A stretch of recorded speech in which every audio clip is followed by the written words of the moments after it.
Let's learn how to copy hashtags on Instagram. If you're tired of typing all the hashtags repeatedly, you don't have to worry anymore. By watching this video until the end, you'll no longer have this problem.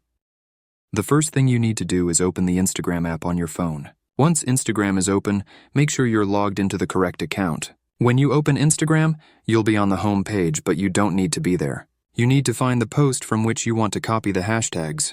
When you find the post and try to copy the hashtags by holding your finger on them, you'll notice that it doesn't work.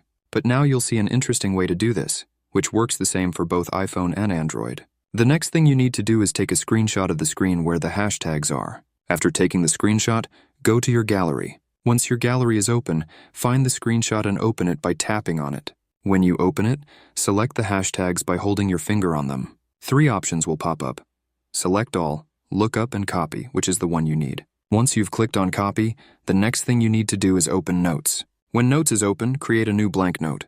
Once you've created a blank note, tap on the screen to type something, and some options will pop up. But you need the paste option. Click on paste, and that's it. The copied hashtags are now there. So thanks for watching. See you in the next video.